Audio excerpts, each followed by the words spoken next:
Namo tassa bhagavato arahato samma sambuddhassa. Namo tassa bhagavato arahato samma sambuddhassa. Namo tassa bhagavato arahato samma sambuddhassa. Buddhaṃ saraṇaṃ gacchāmi. Dhammaṃ saraṇaṃ gacchāmi.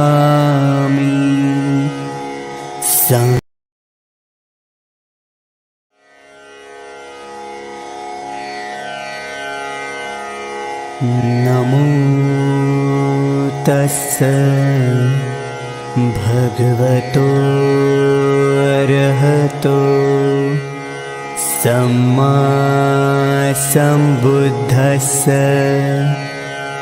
Namo tassa bhagavato arahato samma sambuddhassa. Namo tassa bhagavato arahato samma sambuddhassa. Buddhaṃ saraṇaṃ gacchāmi. Dhammaṃ saraṇaṃ gacchāmi. Sanghaṃ saraṇaṃ gacchāmi. Dutiyampi buddhaṃ saraṇaṃ gacchāmi. Dutiyampi dhammaṃ saraṇaṃ gacchāmi.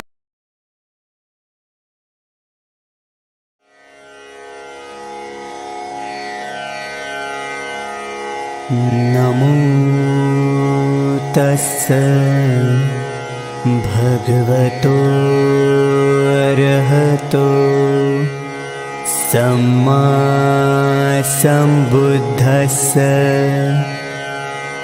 Namo tassa bhagavato arahato samma sambuddhassa.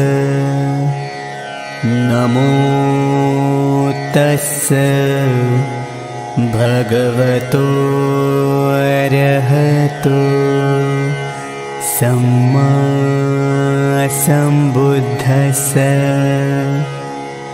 Buddhaṃ saraṇaṃ gacchāmi.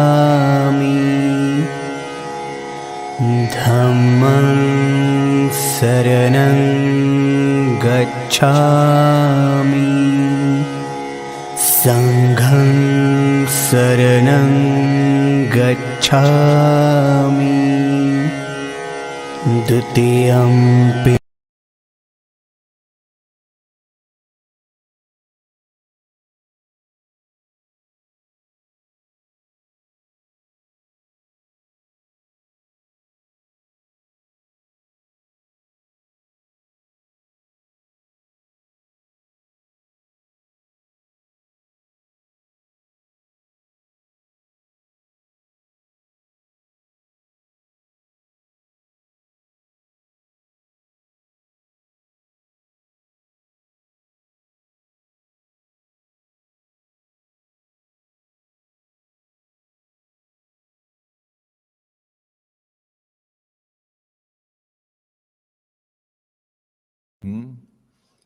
I would like to talk something that it is very difficult for you to understand and difficult to answer if anybody asks this question.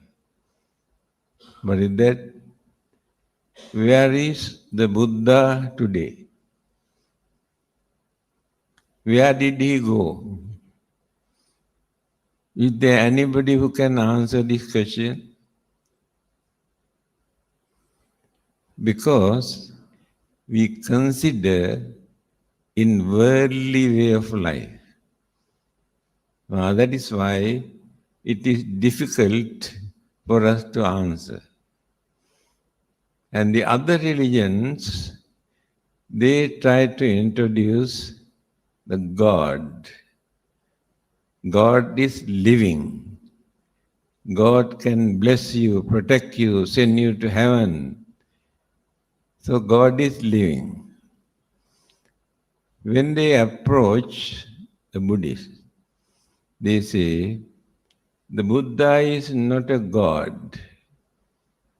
He was a man. He is dead and gone. What do you gain by worshipping and praying and offering? Also, Buddhists do not know how to answer this question. This concept of God actually created by the human mind. One professor in America, he has written, first, man created the God. Later, they started to tell God creates the man. What is the meaning of this? Scientists say it has taken millions of years for us to develop our mind, our understanding. So, when our mind is developing and developing and developing, we came to know there are some sort of energies that we cannot understand. Then they had to think there must be a person to create, to maintain these energies. That is how they have personified or introduced as a figure all these energies. So it is a concept created by the human mind. It is important for our human mind because we have no confidence. Always we have fear, worries, suspicion, insecurity. Therefore, we need somebody to depend on.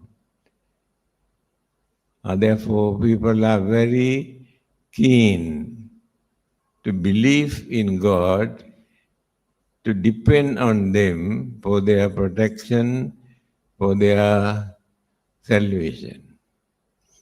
From the Buddhist point of view, when we analyze, the Buddha never introduced him as a son of God or messenger of God, but as an enlightened person. Buddha was not an incarnation of another Buddha. According to Hinduism, all those who appeared are the incarnations of the same God. Buddha is not created by another Buddha. So Buddha is not the reincarnation of another Buddha. Individual person, by working such a long period, life after life, by developing, cultivating all the great qualities, virtues, paramitas, perfection, when he developed up to the maximum level, he gained enlightenment. Then people ask, how do we gain enlightenment? There must be somebody to give our enlightenment. And these are the things that people cannot understand. Individually, we develop our mind to understand things. I have mentioned the meaning of the word that we always use, why we are called Manushya. In many languages, they use this word, human being. Why we are called Manushya? Mana means mind.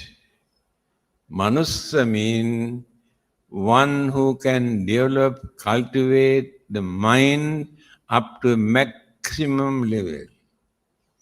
There is another living being in this universe who can develop the mind up to that extent to gain enlightenment. God cannot become a Buddha. Brahma or divine beings cannot become the Buddha because they do not develop their enlightenment. They have worldly, sensual, peaceful, prosperous life. But enlightenment is very poor. Only Manushya, only human being can become the Buddha or enlightenment. When people say Buddha is not a god, he is a man, we should not try to show, no, he is a god. Real validity of the enlightenment we reduce if we try to introduce the Buddha as a god. Again, those who talk about God, there is nobody in this world who has seen the God. That is concept. They say God has given a message to humanity. If it is for the whole human beings in this world, why the God wanted to hide and come and reveal only to one man? What is the difficulty for him to appear and announce, this is for you? Then everybody accepts. Always they say, God reveal secretly and they come and announce, God says like this. So after creating concept and belief and understanding according to their way of thinking at that time, they have written all the holy books, saying God has given this message. Today, scientists discard and show the disagreement, conflicts, clashes between the scientific discoveries and what is written in the holy book. Because scientists have developed their mind without depending on God, without depending on religion, by using their independent intelligence. Therefore, we cannot say that they are wrong. They have enough evidence to prove. But in religion, we had to believe. Whether we can understand or not, we had to believe. The Buddha did not encourage anybody to believe anything. I remember one day, a Christian priest came here with his followers to discuss about Buddhism. In the end, he asked, actually, can you tell me what Buddhists believe? Then I told him, tell you very frankly, Buddhists do not believe anything. He got a shock.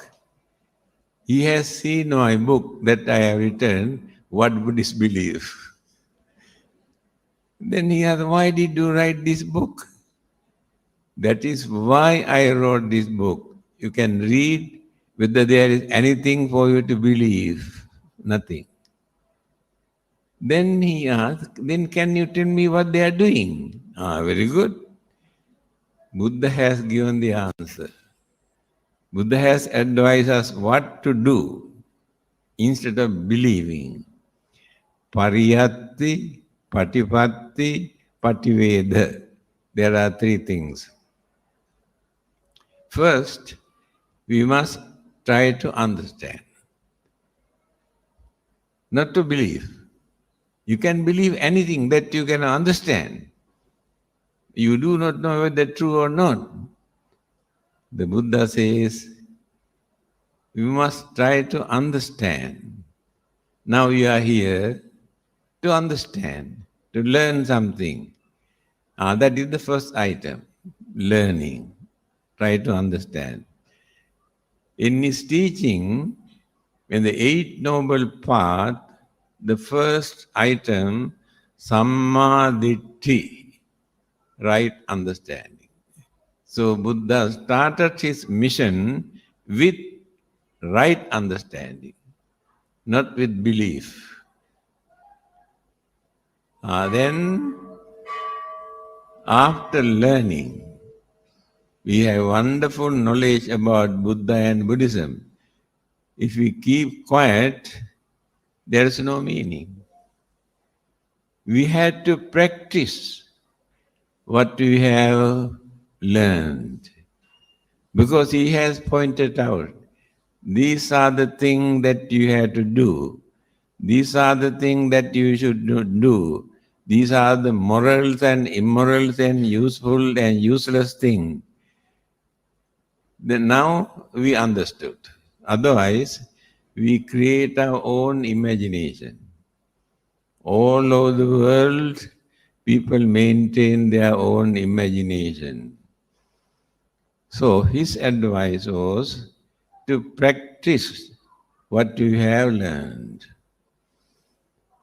After practicing, you experience the result or the effect.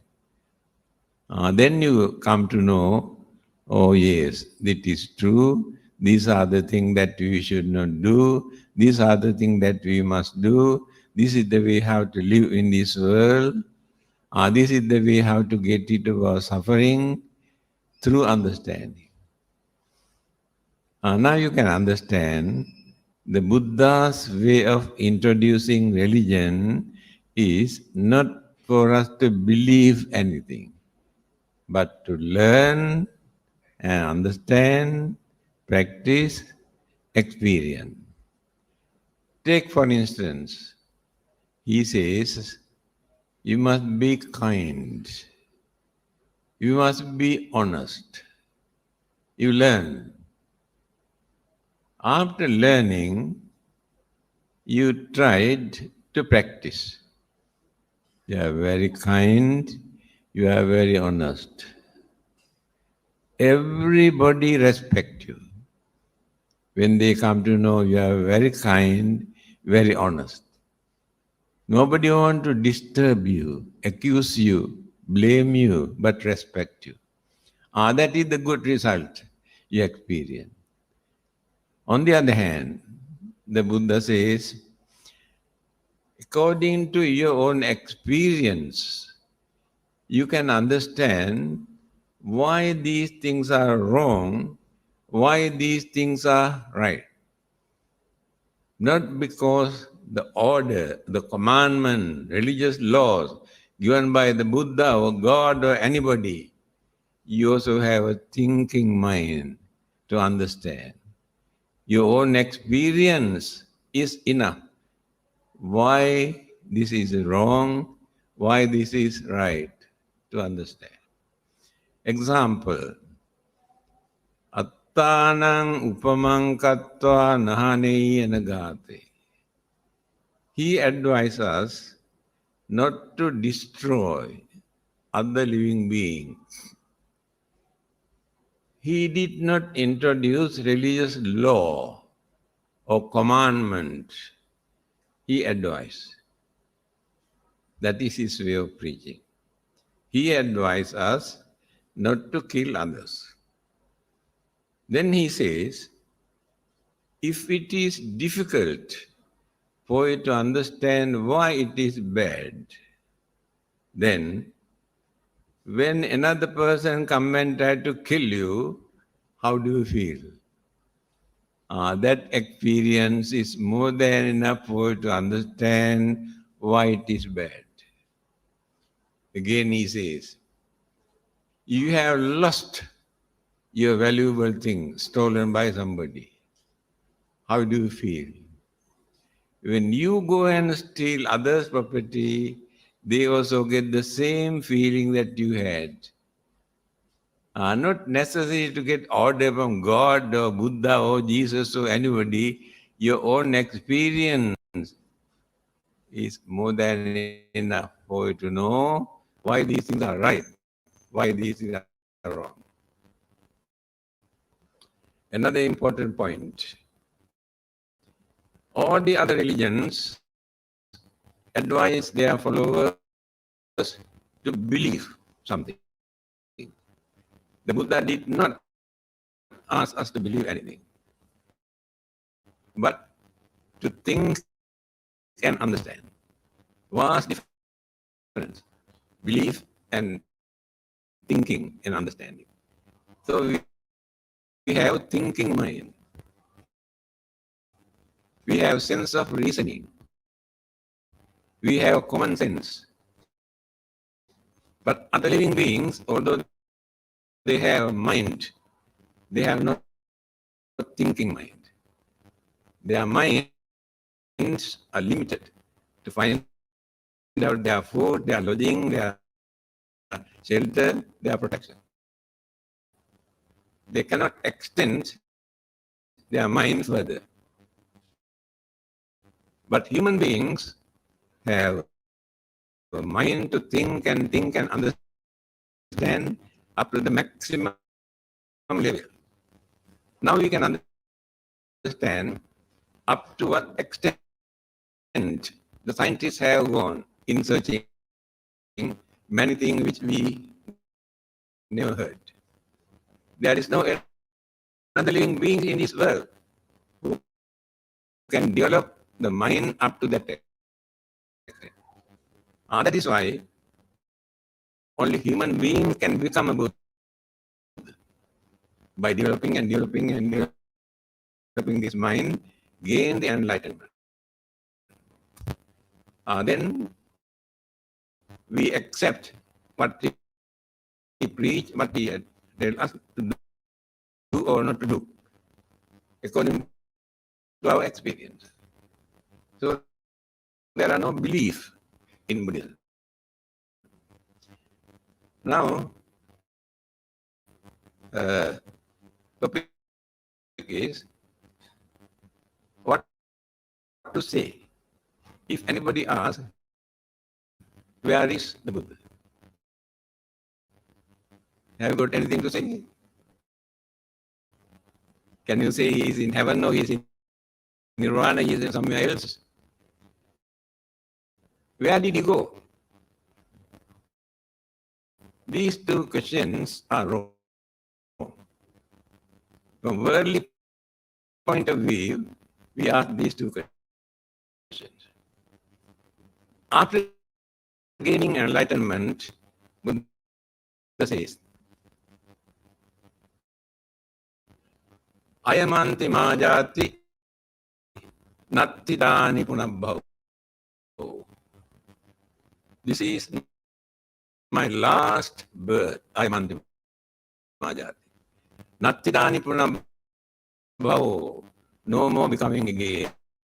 No more rebirth again. I have already stopped. Because existence here in this world, life after life, birth and death, birth and death, birth and death continue. Within this period, physically and mentally, enormous sufferings and worries and problems and pains and difficulties and calamities we are experiencing in our mind, physically and mentally. There is nobody in this world who can satisfy with this life. Everybody complain, grumble about physically or mentally. By knowing this situation, I could manage to stop rebirth. That is called salvation. Salvation means freedom from physical and mental suffering. By existing in physical form or any other living beings, we cannot stop our physical and mental suffering. So, if you don't like to suffer, best thing is to stop this. But our craving is so strong, our attachment is so strong in our mind, we are not willing to give up hopes. We want to exist in spite of all sorts of sufferings and troubles and pain and sicknesses and problems. That is our ignorance. Because of our ignorance, we cannot understand our craving is the main cause of all our suffering. Now look at what is happening in this world. Whole world is a battlefield. All over the world, people create violence and bloodshed and war and killing and disturbing. Why? Animals are living without creating all those unnecessary problems and troubles. When they are hungry, they go on catch another living being and get satisfied and go and sleep. But human beings cannot satisfy that. Craving, attachment is so advanced in our human mind, then we develop jealousy and enmity, anger, ill will, cruelty, wickedness develop. In other living beings, they do not develop the mind up to that extent. Religion is not for us to worship and pray and do some offering. They are devotional aspect of religion. We have started. It is important for us, but the Buddha did not advise anybody to come and worship him. When he was about to pass away, so many people assembled with flowers to offer and pay respect, having heard that he is going to pass away. His disciple Ananda stopped. This is not the time to disturb the Buddha. The Buddha overheard. Then asked Ananda, what is happening? He said, there are many people who have assembled to pay their last respect before you passing away. Then the Buddha says, ask them to go back. If they really want to respect the Buddha, instead of offering flowers, instead of worshipping, ask them to practice at least one advice given by the Buddha. Then they really respect the Buddha. Now you can understand what the Buddha wanted.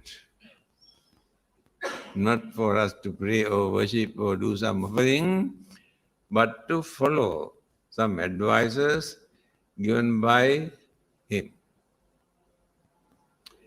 Again, one of the disciples called Bakkula, the monk, every day he come and sit down in front of the Buddha and watch.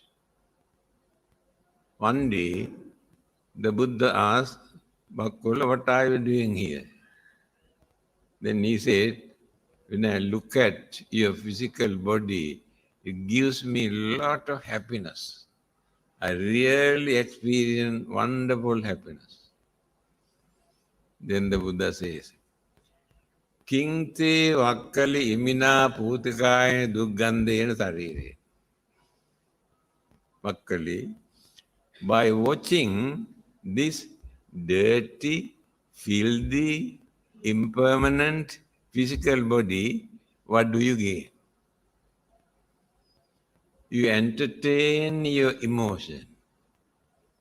You never gain knowledge, understanding, but entertain your emotion. You cannot see the real Buddha through the physical body. Buddha is not the physical body.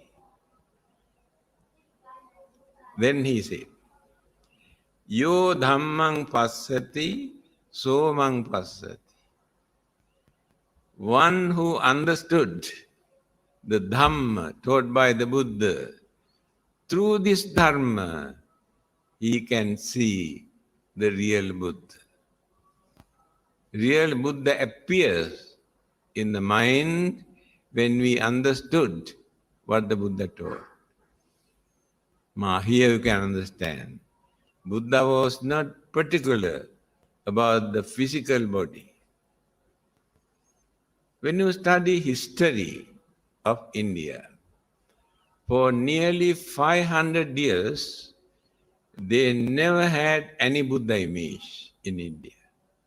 Because Buddha did not encourage anybody to erect images. During the Greek occupation, they are the ones who have introduced images, symbols, and all sorts of things. Now spreading all over the world, different forms of figures as Buddha. Belly Buddha, laughing Buddha. This is our imagination. So, image is not the important thing. Now, Muslims and some others condemn us as idol worshippers. I used to go to Islamic University and I told them, you condemn us saying we are idol worshippers. Actually, Buddhists are not idol worshippers. They do not worship idols. That is a very good parable. 200 years after the Buddha, there was a well-known monk called Upagutta. He's a very popular. When he give talk, thousands of people assemble. You know Mara. In every religion, there's a very strong opponent. Christianity and Islam, Satan. Hinduism, Asura. Buddhism, Mara. Disturbed. So Mara was watching. He was very unhappy because more and more people become religious. What he did, he started to perform very attractive entertainment, dancing, singing, merrymaking in front of the temple. Then the devotees slowly turned toward the other side. There was nobody to come and listen to his talk. Then Upagutta thought, No doubt he disturbed the Buddha, but the Buddha did not teach him a good lesson. I must teach him a good lesson. He also went there. When the performance was finished, he said, yes, we really appreciate your performance. In appreciations of your performance, I would like to put a garland on your neck.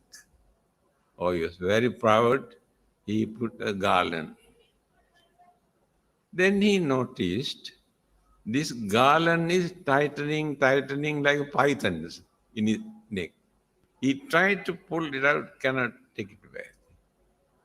Then he went to the Sakra, the king of the god, asked him to help him. He also tried and tried. He said, I'm very sorry, I cannot do that. Then he went to Brahma, the creator god at that time, asked him to remove this one. He also tried, could not take it. Then he told him, the one who put this garland is the only one who can take it out. Another one cannot. Then he had to come back. Come back and ask, Venerable Upagutta, please take out this garland from my neck. I am going to die. Then Upagutta said, all right. Under two conditions. First thing, you must promise in future you are not going to disturb any religious services. Maharaj said, yes. Second thing, you have seen the Buddha, because there were many occasions he disturbed the Buddha. You got the supernatural power to transform the physical body and represent as the Buddha. If you promise that you appear as the real Buddha figure, then I will take it out. He said, yes, I can do that. Then he took out. Then Maharaj said, when I appeared as the Buddha, you should not worship me, because I am not a holy man. Then Venerable Upagutta said, no, I am not going to worship you. Then he appeared as real Buddha. Then he paid respect. Then Maharaj shouted, you promise that you are not going to worship me.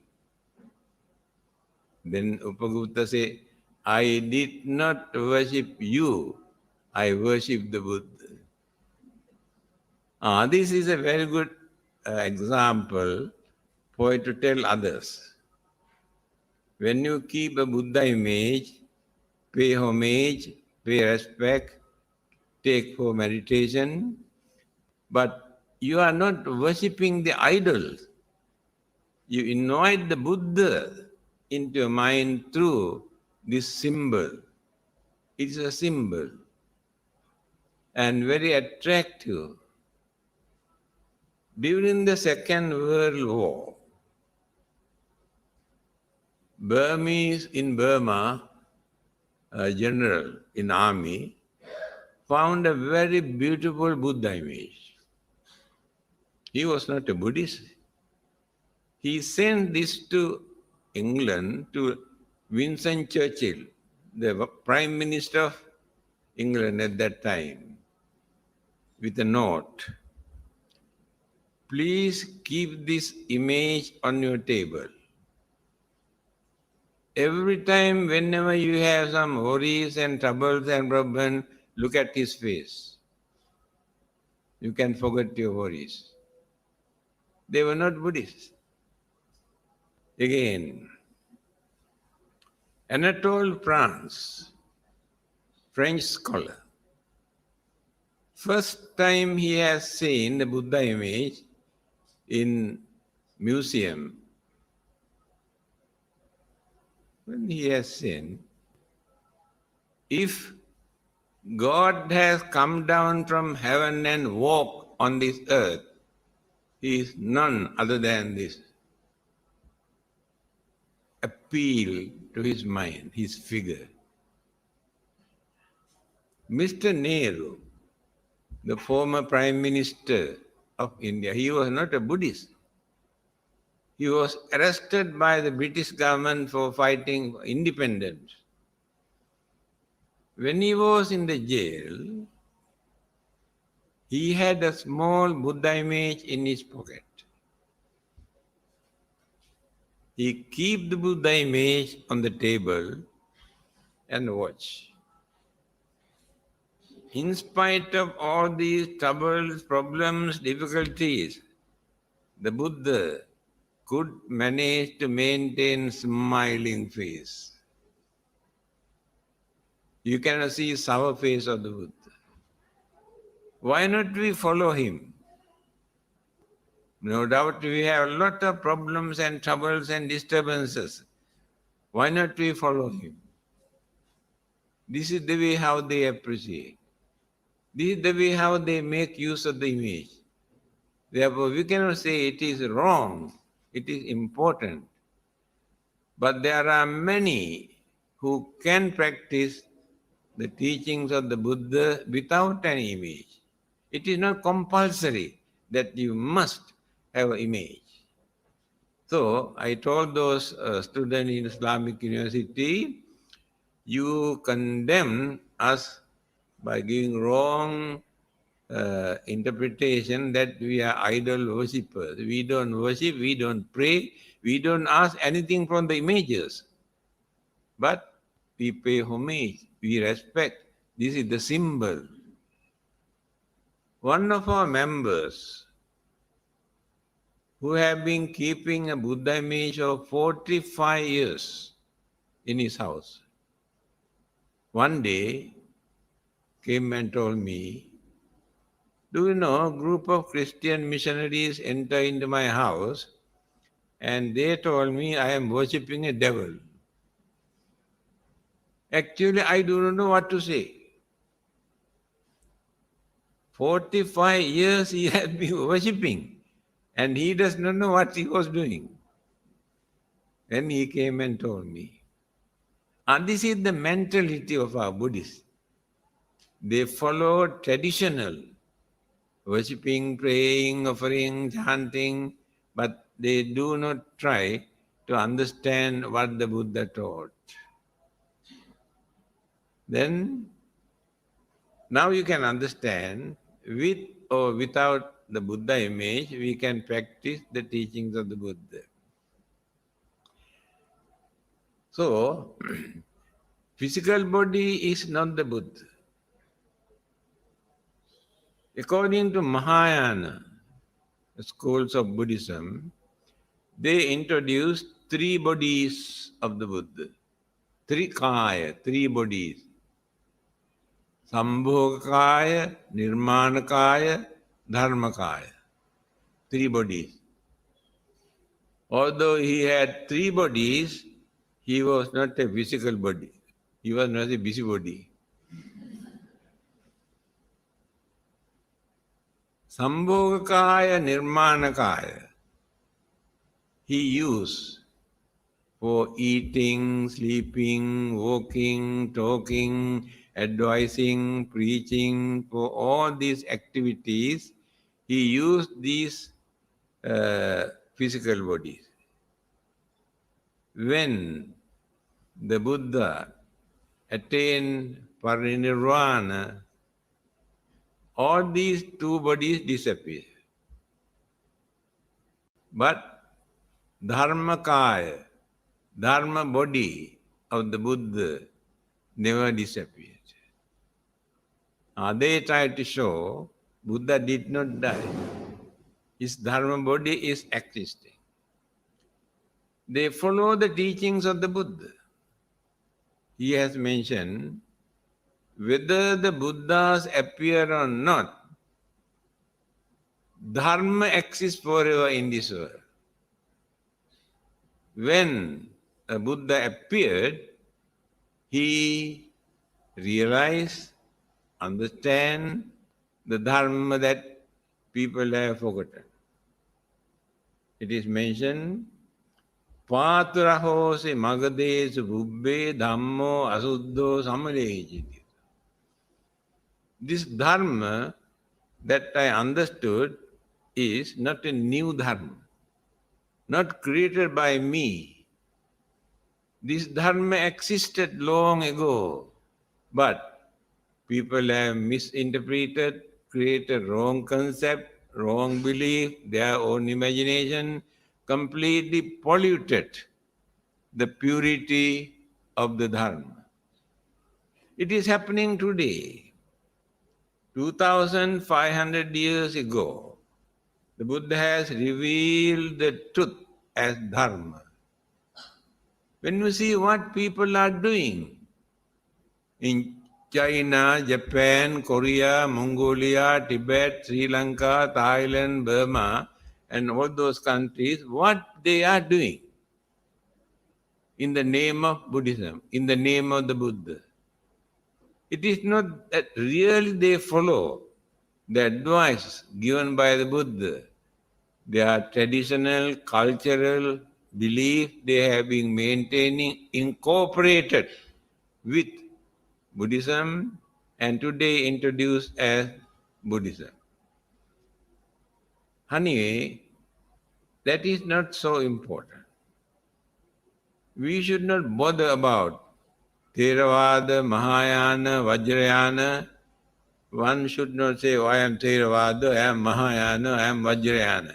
Buddha was not belong to any of these yanas. We follow the teachings of the Buddha. You can use any label. It is not important. We are Buddhists. We are followers of the Buddha. We try to learn what the Buddha taught. We try to practice what the Buddha taught to find out our salvation. Then people ask, actually where he is? People cannot understand, cannot answer.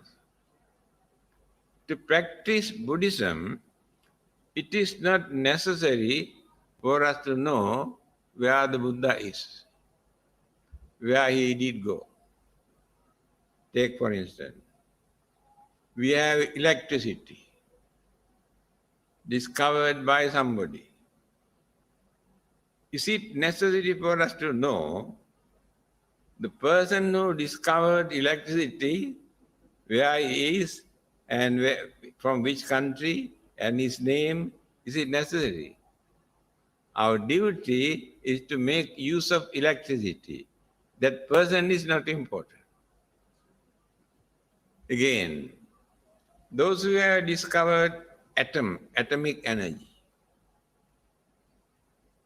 they can use this atomic energy for constructive or destructive purpose. So it is our duty to make use of this energy, not necessary to know actually who discovered this atomic energy. Again, we have telephone, television, so many things discovered by different people. Not necessary for us to know the names and the details, where they are, what happened to them, but our duty is to use these things. Again, one who discovered gravity. One day, I forgot his name, when he was sitting under an apple tree, one apple dropped. Then he started to think, why everything dropped here instead of going up? Then he started to investigate, found out. There is some sort of energy which is called gravity. Pull down. But into certain extent, in the space, there are many places, area, there is no gravity. If you carry huge stone and drop there. The stone is floating here and there, cannot drop because there is no gravity. And those who have landed on the moon, they knew there is no gravity, no living beings. What they did, they fixed some sort of machine here to raise the hand, and machines here to use the leg here and there. Otherwise, they cannot move their legs and hand. No gravity. But here, we have this gravity. And we know, when you climbed, be careful not to drop. Otherwise, we may die. So we learn something. Is it necessary for us to know the name of this person and who discovered this, when he discovered this gravity? Here, more than enough for you to understand. Without asking where the Buddha is, where he did go, we can, if the Dharma is available, what he taught, that is enough for us. No need to depend on Buddha. Buddha never promised to send you to heaven or nirvana. Buddha says, Tummehi kiccang atappang akkataro tathagata.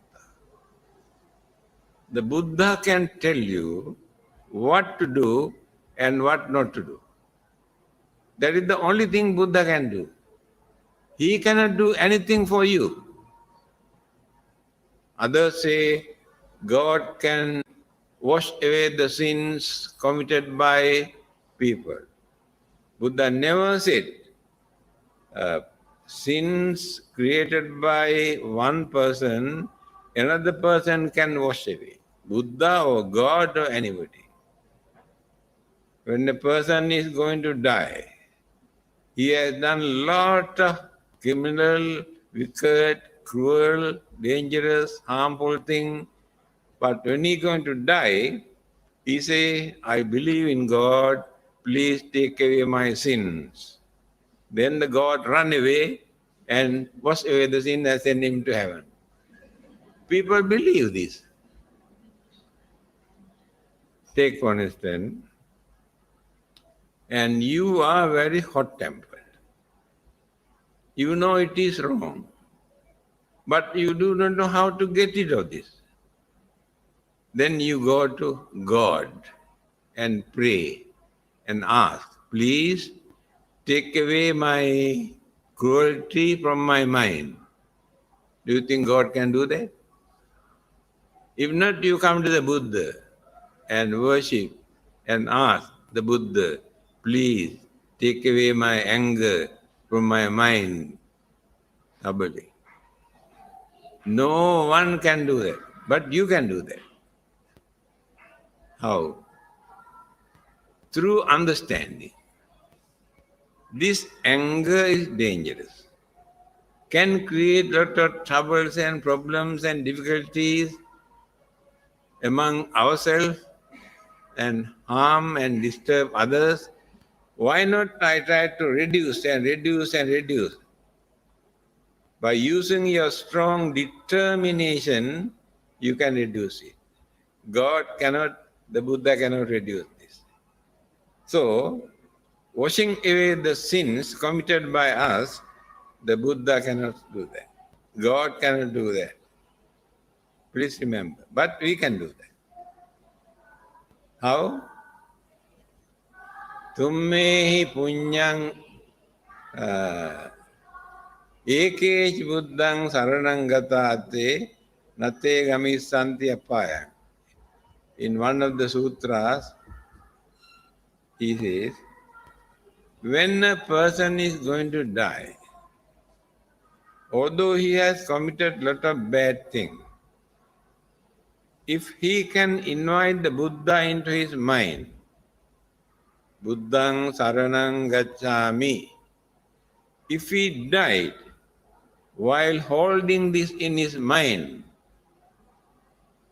existence never takes place in a bad state. Because last thought moment was the Buddha in his mind. For a certain period, he can spend there, but not forever. But he can wash away the sins committed by him. Again, the Buddha says, Yassa papang katang kammang kusalena piti. Is a very good advice. If anyone has committed bad deeds, bad karma, by praying to God or Buddha, they cannot get rid of the bad thing, evil deed, bad karma. But you can do that. How? When you come to know that I have committed a lot of bad deeds, wicked, cruel things, I stop. In future, I am not going to commit this kind of bad thing. Then create strong determination in your mind. From today onward, I create more and more kusala karma. Kusalena pitiyati. So when you develop your kusala karma, the effect of the bad karma that you have committed earlier can overcome. Before those effects come, the effect of the good deeds come to us. Take for instance, Angulimala, murderer, who killed nearly 1,000 human beings. The Buddha, when he come to know, he went to see. He wanted to kill the Buddha because he has completed 999. His vow was to kill 1,000. So he was very happy when he saw the Buddha and tried to catch him. Occasionally, the Buddha performed a little bit of miracle. By knowing it is difficult to control this man, what the Buddha did, he walked in normal way and allow him to run nearly 4 miles. He cannot come nearer the Buddha. Then he said, stop. Then the Buddha knew at the time for me to talk to him. Buddha said, I have already stopped.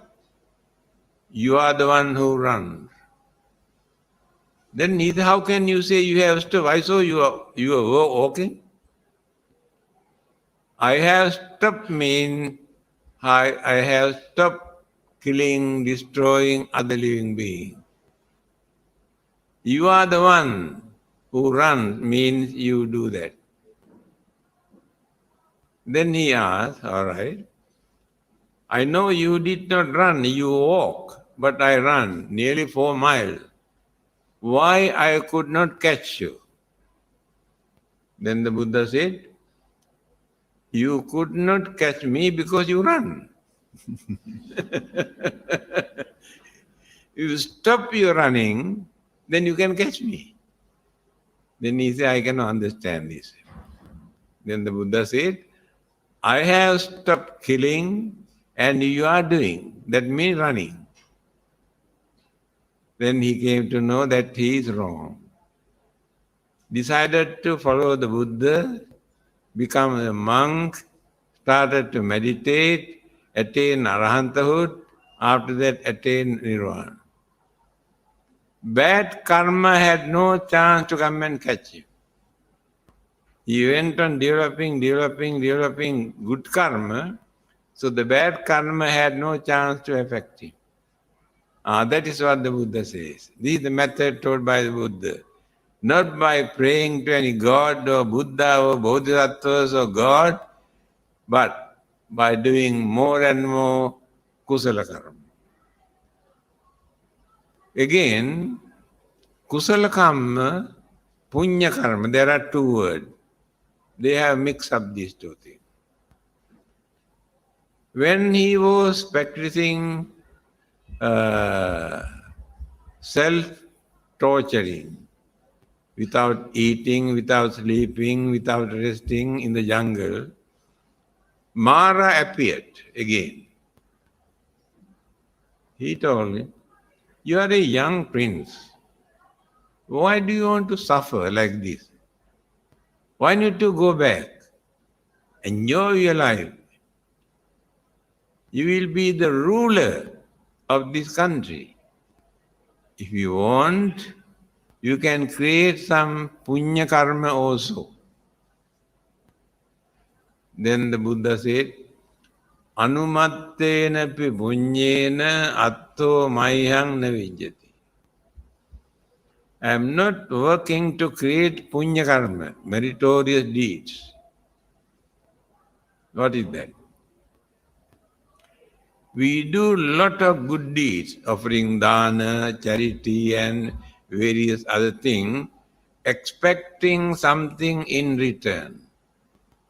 Either to be born in rich family or to go to heaven and enjoy your life. That is called punya karma.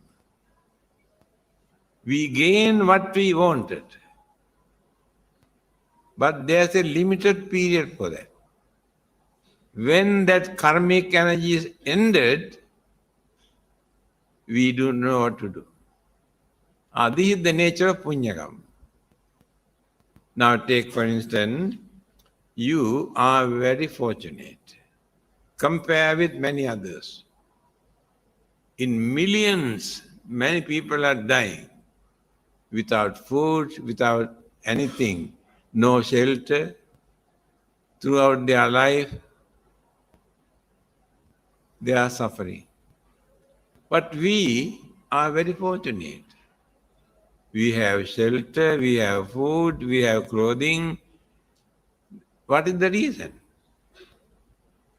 If God creates all these human beings, why He created those millions of humans to suffer? Is it not His duty to provide food and lodging and everything what they need? Otherwise, what is the meaning of creation? They were not created by anybody.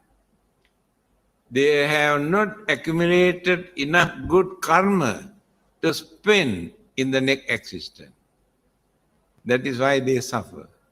In your case, you have done a lot of meritorious deeds. So you are not blind or deaf or crippled or mad, or you are normal. And you have enough food, clothing, shelter. But compare with many others in many countries, millions of people are suffering. That means they have not accumulated enough good karma when rebirth takes place to continue their way of life. It's very easy to understand. So if we enjoy our life, yes, by spending all the good karma that we have done during our previous birth, without creating fresh or new karma within this lifetime, same thing will happen to us. Human beings are the only living beings who can understand this. This is not the first and the last life. After our death, existence again takes place. Therefore, it is our duty to prepare for the next existence while we are here. You can enjoy your life by spending all the good deeds that you have done during your previous birth. Then what will happen to you after your death? If you have not accumulated enough good merit, enough good karma within this lifetime, your life again will drop. Only human beings can understand this. Devas, Brahmas, divine beings, animals, other living beings cannot understand. They spend their good karma and bad karma. When their karma are ended, they don't know what will happen to them. Now, Devas enjoyed their life in heaven. They think it is permanent. There's nothing permanent here in this universe. There's a limited period for them to enjoy their life. But while they are enjoying, they do not accumulate good merit. Then what will happen to them? When the good karmas are ended, again they will drop. But as human beings, we can understand.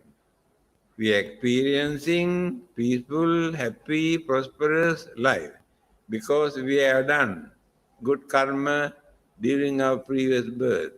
Therefore, it is our duty to prepare for the next existence while we are living here by doing some meritorious deed.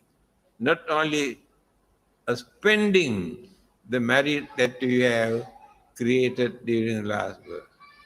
Please remember, more than an hour. But there are many things for you to think, to understand. Yes, this is question and answer sessions now. Any questions to ask Chief Reverend?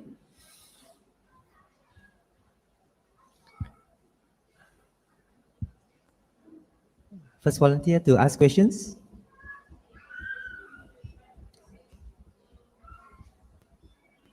Any questions? Recently we had interreligious gathering. A lot of educated people were there. Somebody asked, what is the difference between Jesus and the Buddha? Then I thought, if I am going to explain item by item, there's no end. I told them, the Buddha was not a Buddhist. Jesus was not a Christian. They were religious teachers. These names given by us, they were religious teachers. Our discriminations depend on our religious labels, not on religious principle. Take for instance, Islam preach 5 pillars: belief in God, fasting, and praying, charity, pilgrimage. These 5 things must be completed by every Muslim. Let us take Buddhism. Buddhism teaches not to kill, not to steal, not to commit adultery or sexual misconduct, or not to tell lies, not to take intoxicating drinks and drugs. Is there anybody in this world who can say there is something wrong in Buddhism? Christianity, they have 10 commandments. When you study, there's nothing for us to tell that they are wrong. Again, Hinduism. In Hinduism, they have Brahmacharya, Ahimsa, non-violence. 3 basic principles. Brahmacharya, noble way of life. Ahimsa, non-violence. And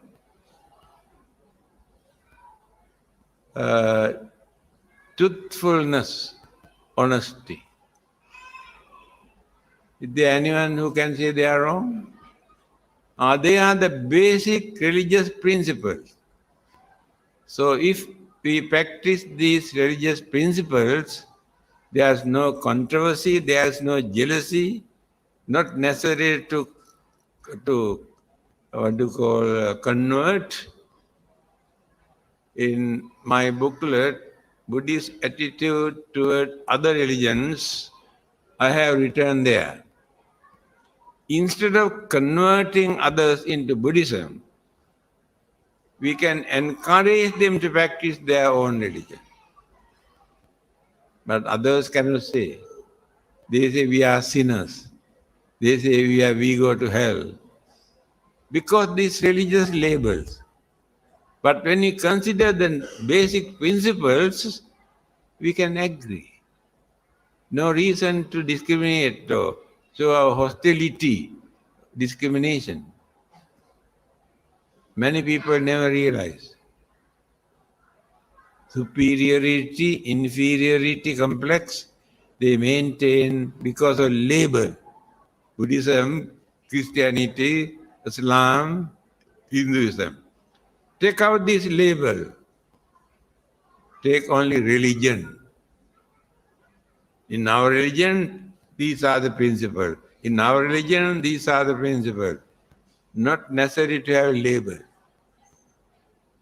They are fighting to convert, bring others into give new label. It's called conversion. Please remember, not necessary. Okay.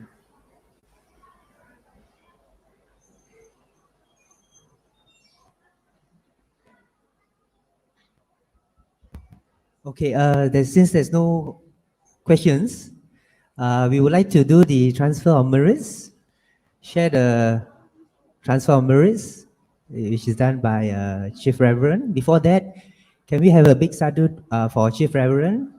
Sadhu, sadhu, sadhu. When you recite, stand up.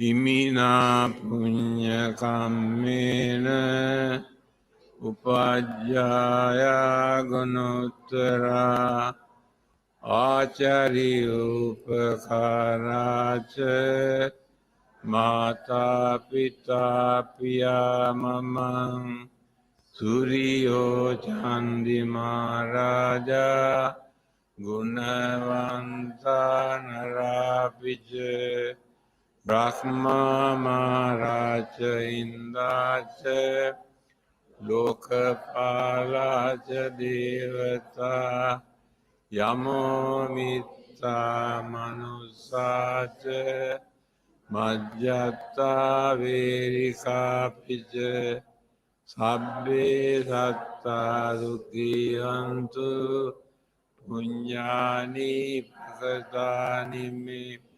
sukhanca tividang bentu kippang papeta homatang imina punya kammena imina uddisena ca Kippahang sulabe ceva tannupadana cedana ye santane inadamma yava nibbanato mamang nassantu labbadaeva yatta jato bhave bhave ujjujit So Satipanyo Saleko